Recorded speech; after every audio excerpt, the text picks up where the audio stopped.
Onkoloģiskās slimības ir otrs izplatītākais mirstības cēlonis Latvijā, taču valsts attieksme un onkoloģijas nozarei atvēlētie līdzekļi līdz šim nav bijuši pietiekami. Onkoloģija vismaz turpmākajos 2 gados jāizvirza par veselības aprūpes prioritāti, nodrošinot onkoloģijas pacientiem saulaicīgas diagnostikas, ārstēšanas un rehabilitācijas iespējas. Tieši tāpēc pēc apakškomisijas vadītāja iniciatīvas deputāti izveidoja Saeimas onkoloģisko pacientu atbalstu grupu un parakstīja kopīgu memorandu. Mēs nodibinājām onkoloģisko slimnieku atbalsta deputātu grupu pagājušajā mēnesī, un tagad kopīgi ar pacientu organizācijām, ar ekspertiem, arī veselības ministrijai nosaucam galvenos mērķus. Pirmām kārtām turpināt onkoloģiju kā prioritāti, otrs atrisināt šo situāciju ar zaļo koridoru, tā saucamo. Nākamais beidzas veselības ministrijas izstrādātais plāns onkoloģijai. Tad izstrādāt šo plānu. Un ceturtais mums tuvojas Mana balss LV ietvaros cilvēku vāktas balsis par finansēšanas palielinājumu onkoloģijai. Uz nozares akūtajām problēmām un vajadzībām vērsto memorandu parakstīja daudzi klātesošie deputāti. Mums ir tikai 11 deputātu sabiedrības veselības apakškomisijā, un tagad jau ir 20 parakstījuši.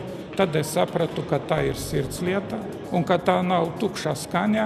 Viņi tiešām patiesi grib līdzēt, darboties, atvieglot. Saeimas onkoloģijas pacientu atbalstu grupu un memoranda veidošanu atbalsta ārsts un deputāts Hosams Abumērī. Vispirms es neaizmirsu sevi, ka es esmu ārsts un gastroenterologs, un man katru nedēļu, diemžēl, ir vienu gadījums, kad atklājam kungi vai resnazāna vēzis. Tāpēc ir tā, ka es redzu, cik svarīgi mēģināt uzlabot gan diagnozi, gan ārstēšanu veids slimnieki Latvijā, un līdz ar to es atbalstu un esmu grupā loceklis. Pēdējo 10 gadu laikā saslimstība ar onkoloģiskajām slimībām ir pieaugusi par aptuveni 39%. Tieši tāpēc parlamenta līmenī ir nepieciešams iestāties par onkoloģisko pacientu tiesībām un pieejamu un kvalitatīvu veselības aprūpi. Mēs darīsim visu no likumdošanas pusē, no atbalstu, cik mēs varam šī jautājuma par budžetu, īpaši onkoloģiju palielināt. Veselības ministrija un veselības ministrs Guntis Bilēvičs kungs uzskata memorandu par nozīmīgu dokumentu tālākās onkoloģisko slimību ārstēšanas attīstībā. Memorandā rakstītājiem es piekrītu, un likumdevējs ir Saeima. Un Saeima var atrast līdzekļus svarīgu problēmu risināšanai. Mums situācija onkoloģijā ir jāuzlabo, mums šai uzlabošanai ir konkrēts plāns. Mums ir nepieciešami papildus līdzekļi, un ja 20 deputāti jau ir parakstījuši šo memorandu, pamats cerēt, ka situācija onkoloģijas pacientiem uzlabosies nākamgad.